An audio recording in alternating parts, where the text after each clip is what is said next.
Bienvenidos a Filosofía en tiempos de no filosofía, un espacio de reflexión profunda sobre el pensamiento filosófico. En la actualidad, un programa dirigido por Filosofía Tierra.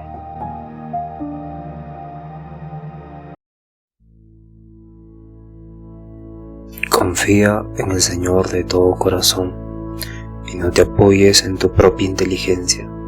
Reconócelo en todos tus caminos y Él enderezará tus sendas.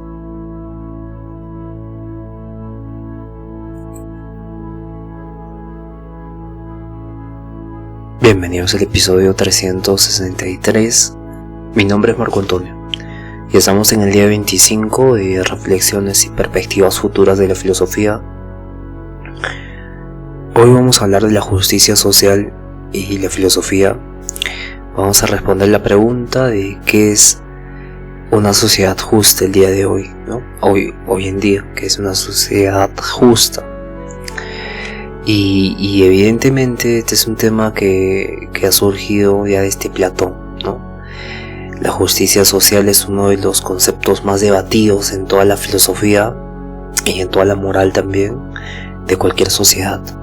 Desde Platón hasta pensadores más contemporáneos como John Ralph y Amartya Sen, ¿no? La pregunta de qué es una sociedad justa centraliza la forma de cómo vamos a construir una sociedad o cómo estamos proyectando una sociedad. Y ha sido central esta pregunta para entender el orden social, la equidad, los derechos humanos. Y en el contexto actual, que está marcado por la globalización, la desigualdad económica, el cambio climático, las transformaciones tecnológicas que han sido en estos últimos 20 años muy profundas. En todo sentido, nos invita a repensar la justicia social como algo que se tiene que construir urgentemente para tener un mundo más equitativo y más humano.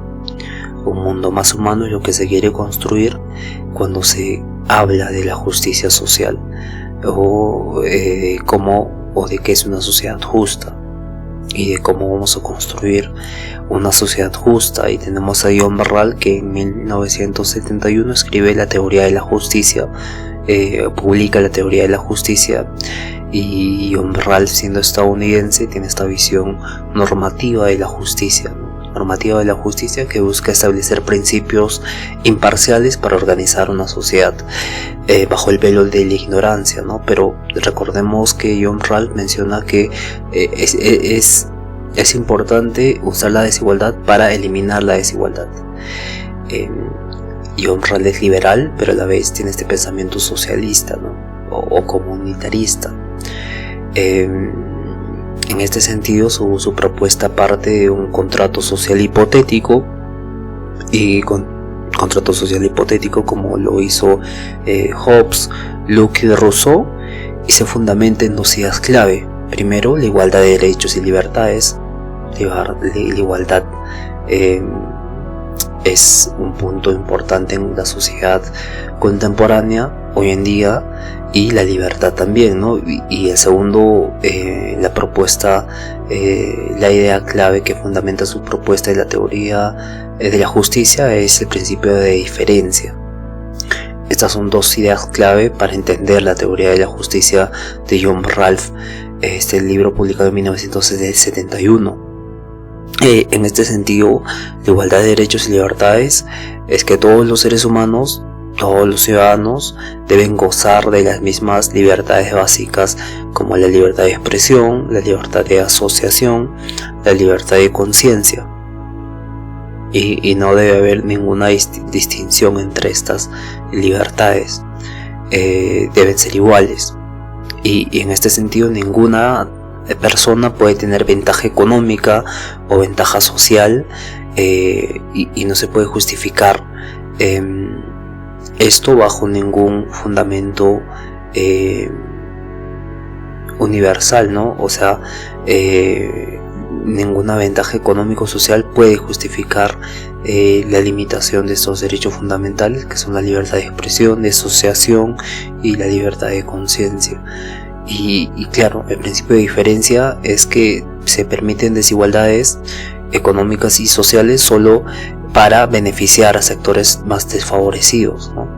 Esto implica que las estructuras sociales deben corregir las injusticias y ofrecer oportunidades reales de progreso a quienes más lo necesitan, ¿no? O sea,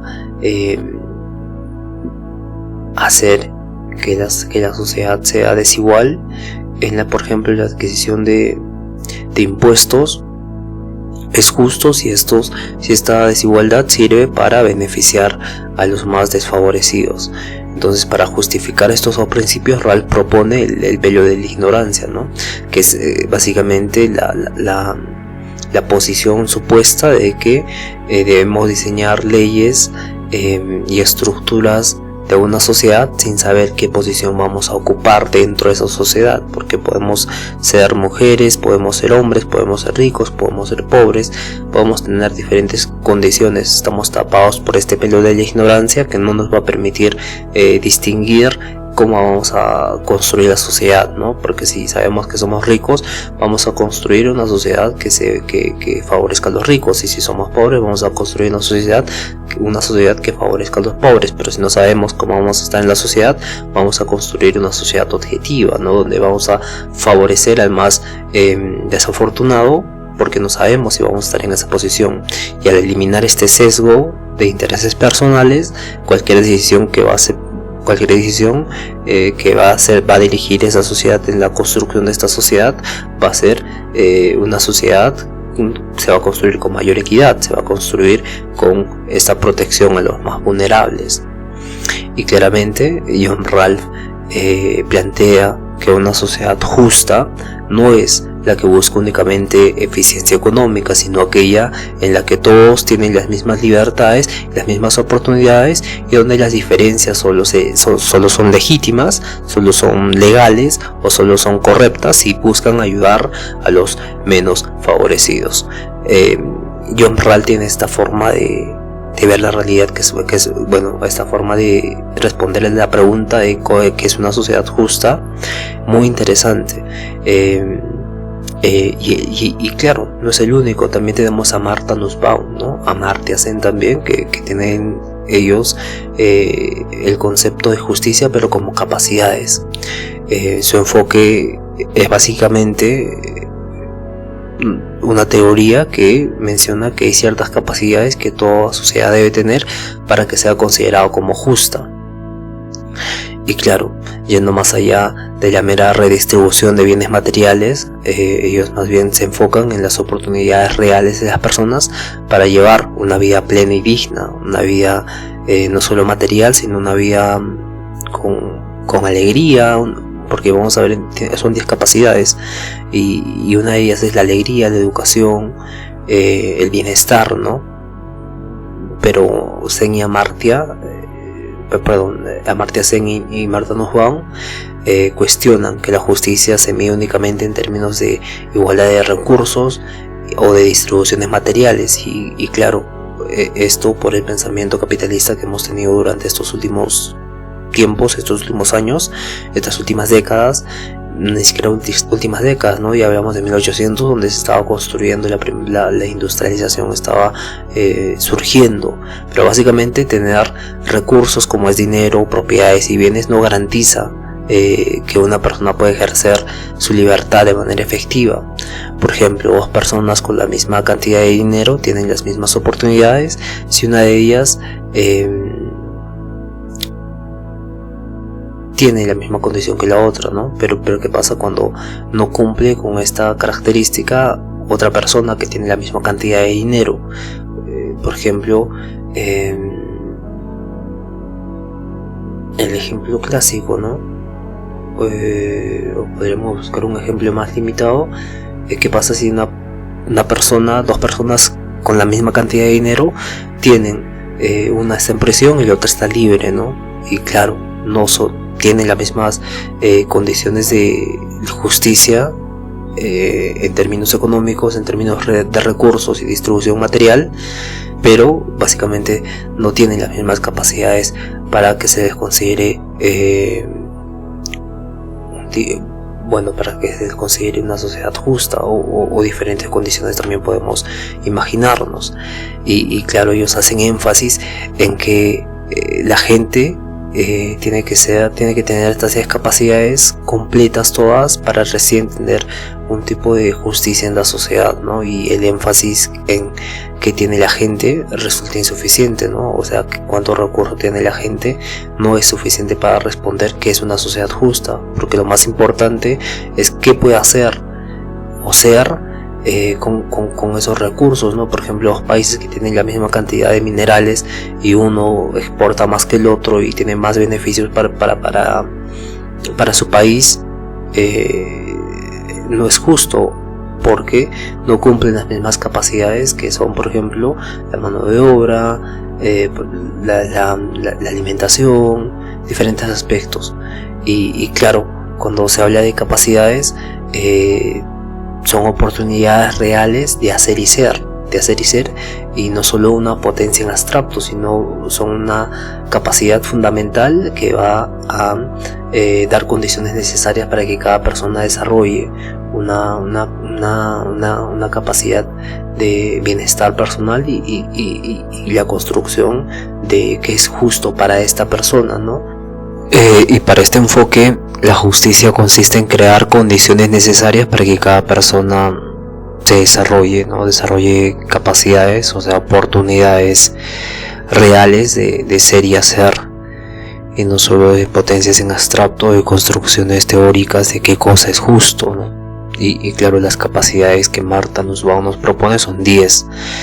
Por ejemplo, la vida se convierte en la capacidad de vivir una vida normal y saludable. La salud corporal es la capacidad de tener condiciones adecuadas de salud, alimentación y vivienda. La capacidad de integración corporal es la capacidad de moverse, pensar sin restricciones, libremente. La capacidad de sentidos, imaginación y pensamiento es es la capacidad para usar esto, expresarlo en el mundo sin que nadie nos cuestione, sin que nadie nos prive de nuestro pensamiento, de nuestros sentidos, de nuestra imaginación. Y claro, la capacidad luego viene de la emoción, ¿no? La capacidad de la emoción es una de las capacidades más importantes y claro, consiste en tener emociones y formar vínculos afectivos, o sea, esta libertad, ¿no? Ser capaces de formar vínculos afectivos. La sexta capacidad es el razonamiento práctico, ¿no? De poder pensar, de tomar decisiones de manera reflexiva. Y luego viene la afiliación, ¿no? La capacidad de la afiliación, que es la capacidad de interactuar y formar relaciones con otros sin que se nos prive. La capacidad de relaciones con otras especies, ¿no? Esta capacidad de vivir en relación con la naturaleza, ¿no? Con el mundo natural, o sea, animales y plantas. Y la última capacidad, o la penúltima capacidad, es la del juego. Esa es la capacidad del juego, o sea, de disfrutar nuestra existencia, de participar en actividades recreativas. Y luego viene el control sobre el entorno, ¿no? Que es la última capacidad, y esta es la capacidad de participar en decisiones políticas, en decisiones económicas, que van a afectar finalmente la vida de uno, ¿no? Que influyen directamente en la vida de una persona, de un ciudadano. Y estas son las 10 capacidades de Martha Nussbaum. Y se nos va a decir que estas 10 capacidades, si un país las cumple, quiere decir que es un país justo, ¿no? Y deja de ser algo abstracto, en potencia abstracto, de poder realizar una sociedad justa teniendo estos principios y valores. Y Martha Nussbaum propone estas capacidades que son oportunidades reales de hacer y ser, ¿no? De cumplir con cada una de estas capacidades. Y claramente hay una libertad sustantiva, ¿no? Porque este enfoque en las capacidades redefine el concepto de libertad. No basta con tener libertades formales, como por ejemplo el derecho a votar, sino que se necesitan condiciones materiales que hagan posible el derecho a votar, como la alfabetización, la no discriminación, salir de la extrema pobreza y tener el mínimo margen para ir a votar, económico, transporte y demás. Entonces se busca una libertad subjetiva, o sea, la posibilidad real de actuar y elegir. Por ejemplo, tener derecho a la educación no sirve de mucho si no hay escuelas, por ejemplo, o transporte seguro, o alimentación para los niños. y evidentemente estas capacidades cubren todas estas necesidades básicas, ¿no? Y claramente son solo 10 que cualquier país las puede aplicar y las aplica. En la actualidad muchas veces la capacidad de las emociones, tener emociones y formar vínculos afectivos, se prohíbe en países como Corea del Norte o Japón, que tienen una sociedad más formal en esta parte emotiva, o la capacidad de afiliación, ¿no? Que básicamente se casan por este tipo de tradición, ¿no? Tradicionalmente en muchas regiones del mundo se casan por mantener vínculos, jerarquías, dinastías, y claramente estas capacidades de Martha Nussbaum no aplican al 100% en todas las partes del mundo, pero sí en la mayoría, como la capacidad de juego también, que es la capacidad de disfrutar, participar de actividades recreativas, pero que pasa en sociedades que sufren de extrema pobreza y tienen que trabajar desde muy pequeños, ¿no? Ese es un tema muy importante. Evidentemente hay también este enfoque que obliga a repensar nuevas políticas públicas, nuevos modelos económicos, invertir en educación, salud, infraestructura social, igualdad de género, protección ambiental, y claro, transformar instituciones para que promuevan oportunidades efectivas para todos. Evidentemente, cuando creamos ministerios que son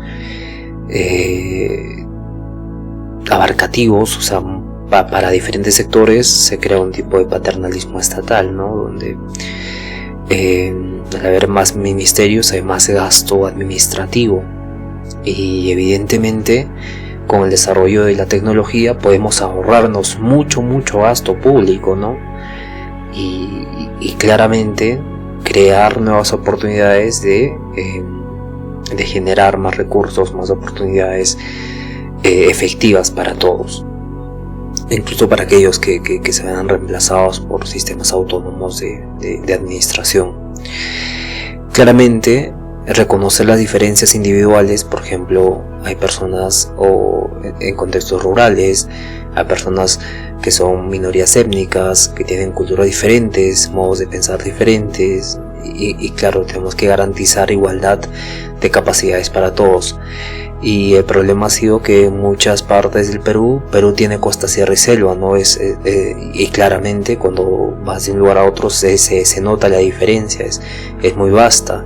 Y incluso en esos ecosistemas hay más diferencia, ¿no? De diferentes grupos sociales. Y claro, estos diferentes grupos sociales muchas veces entran en contradicción con una política pública general para todos, porque ellos no conciben esta participación en el Estado, ¿no?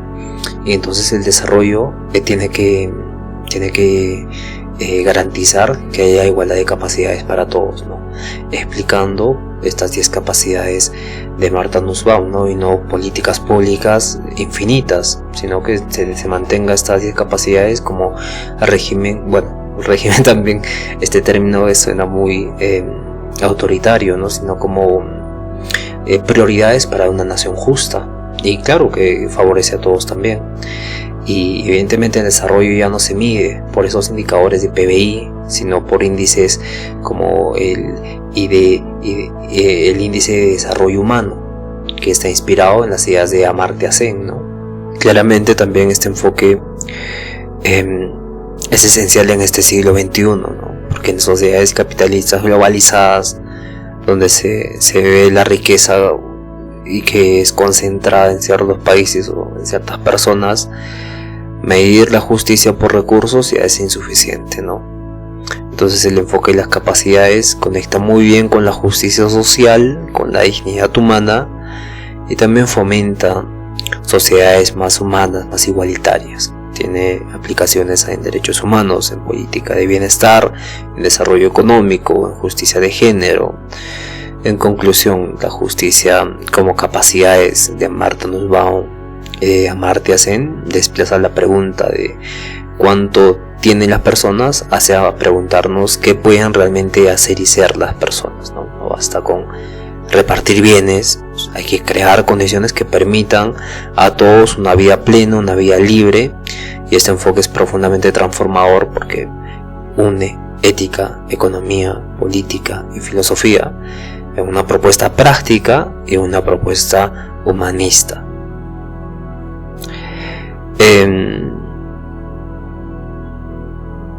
Esta parte de la desigualdad económica y cómo se ha estado construyendo la teoría de la justicia, ¿no? Que se preguntaba cuánto dinero tienen las personas o cuánto dinero tiene un país, medía, era un indicador del desarrollo de una sociedad. Es muy interesante, ¿no? Porque la globalización ha transformado radicalmente las dinámicas de poder, las dinámicas de distribución de recursos, y claro, se ha generado crecimiento económico, avances tecnológicos, y también ha ampliado las brechas sociales, ¿no? Según la Oxfam, que es la Confederación Internacional para combatir la pobreza y la injusticia, se ve que el 1% más rico del planeta concentra toda la riqueza, y claro, el 99% del planeta restante no iguala a la riqueza que tiene este 1%, y esto refleja un modelo económico que está favoreciendo la acumulación desproporcionada de riqueza, ¿no? Y claramente este problema estructural no se trata solo de pobreza absoluta, sino de pobreza relativa o exclusión social. Incluso con bienes básicos, ¿no? Millones de personas no acceden a educación de calidad, espacios o participación política, y claramente esto es un impedimento para que se desarrolle una sociedad justa.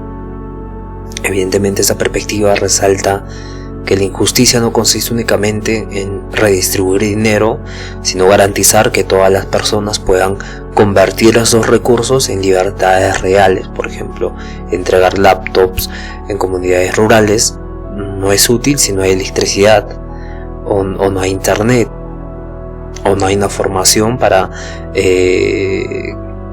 un informático capacitado que enseñe, ¿no? A cómo usarlas, cómo usar estas herramientas.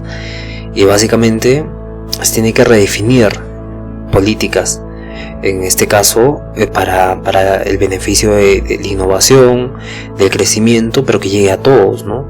Y claramente esto implicaba repensar sistemas fiscales, repensar mecanismos de cooperación internacional como el Mercosur, y fortalecer derechos laborales en un mundo cada vez más interconectado, más globalizado, más digitalizado.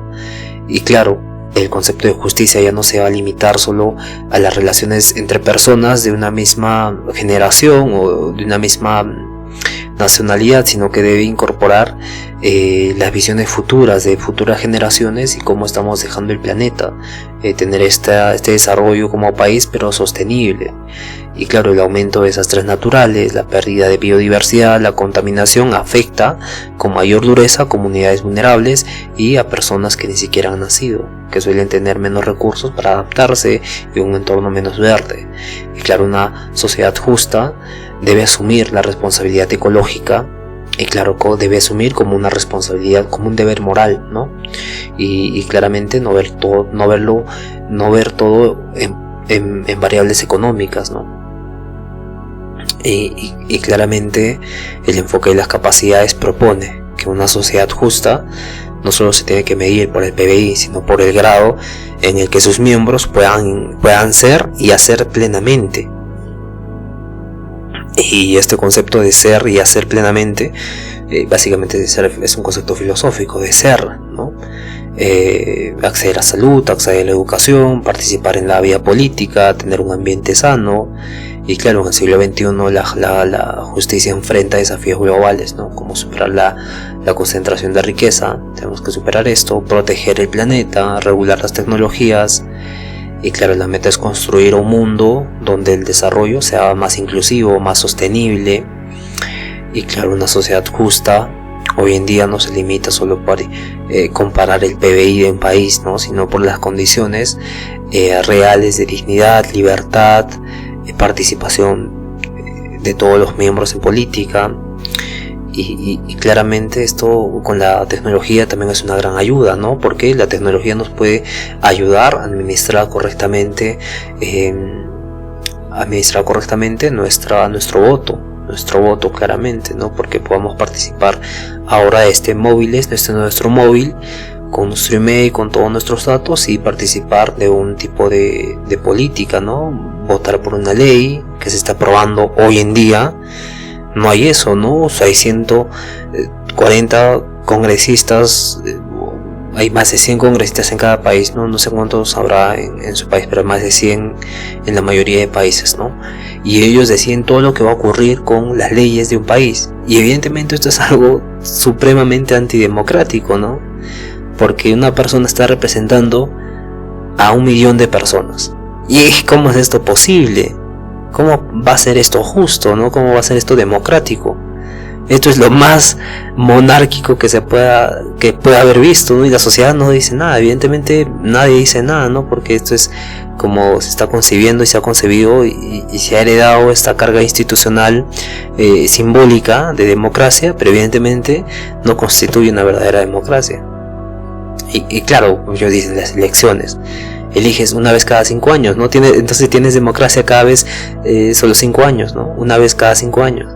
Y claro, la vida democrática no entra en juego, ¿no? Mientras que si puedes votar tú por la ley que quieres o no aprobar, eso sí es democracia. Eso es lo que se tiene que hacer, ¿no? Pero vemos que hay toda una corporación política que evidentemente se acostumbró, ¿no? A este sentido de poder. Y claramente en el siglo XXI tenemos que crear nuevas formas de organización política, nuevas formas de participación política, nuevas formas de concebir la libertad, nuevas formas de concebir que es una sociedad justa, ¿no? Y cómo construir algo progresivamente adaptado a las discapacidades de Marta Nussbaum y Amartya Sen, o crear otras capacidades, bueno, no crear otras capacidades, sino crear otros sistemas políticos que nos permitan realmente tener una vida más humana, más sostenible, más inclusiva, más vivir plenamente, ¿no? En plenitud. Y claro, una sociedad justa hoy no se limita a igualar bienes, sino a crear condiciones reales de libertad, dignidad y participación para todos, ¿no? La justicia social debe ser dinámica, sensible a la diversidad cultural, ¿no? Porque ya vimos el problema en este caso de Perú, ¿no? O las nuevas formas de exclusión que están llegando, ¿no? Donde los millonarios tienen, bueno, los ricos o los que tienen esa capacidad adquisitiva entran a política, y evidentemente hay un tipo de exclusión de los que no, y claramente filosofías como las de John Ralph o Amartya Sen nos invitan a pensar la justicia, y a pensar no como un ideal abstracto, sino como algo práctico, concreto, que se manifiesta en la realidad colectiva, ¿no? Con equidad, con responsabilidad, con sostenibilidad, y claro, todo esto para la construcción de un mundo mucho más justo, y evidentemente es algo que se quiere construir y que se está construyendo con el desarrollo de aplicaciones, bueno, esto no de aplicaciones digitales, sino de aplicaciones en la parte ética, ¿no? Se están creando nuevas leyes, se están creando nuevos espacios de difusión, se están creando también este tipo de políticas públicas más sostenibles para el medio ambiente. Y claro, la parte ética también se está desarrollando mucho más, ¿no? Se exige más ética en los trabajos, se exige más ética en el Estado, porque nos damos cuenta que la corrupción está sobrepasando los límites que ella misma nos impone y nadie le impone, y claro, hay un tipo de punto de quiebre en el mal uso del Estado, ¿no? El Estado se convierte en este tipo de cajero automático para los políticos que mueven y hacen y deshacen, y evidentemente con alcaldes como Rafael López Aliaga hay un tipo de visión mucho más cristiana, ¿no? De visión mucho más interesante, mucho más honesta, mucho más, la palabra es sincera de hacer política, y esa es la nueva forma de hacer política, claramente. Y también la complejitud, ¿no? Porque son 10 millones de habitantes en una sola ciudad. 10 millones en una sola ciudad trae muchos problemas de inseguridad, trae la cantidad de problemas que podemos sacar por la sobrepoblación es vasta, ¿no? Y claramente se tiene que trabajar para el bien de todos. Pero reflexionando un poco más, vamos a ir mucho más allá. Tengamos en cuenta que si nos dejamos llevar por este PBI o por las capacidades, podemos encontrar diferencias, ¿no? Siempre va a haber diferencias. Para uno, en cierto grado, siempre hay diferencias. Pero lo que nos va a unificar es la autorrealización, ¿no? No necesitas tener mucho dinero para autorrealizarte, o sea, ser mejor persona. No necesitas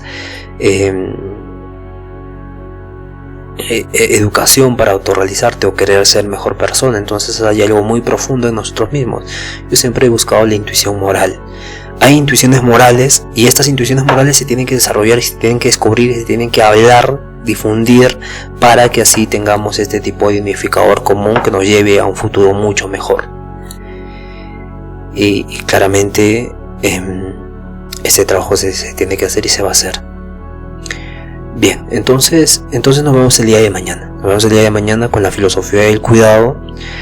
Y vamos a ver, ¿no? Ya hablamos un poco de la ética del cuidado, pero vamos a profundizar un poco y vamos a reflexionar también el día de mañana.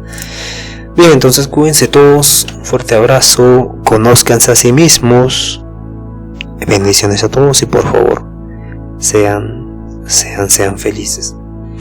Hasta el día de mañana, cuídense todos.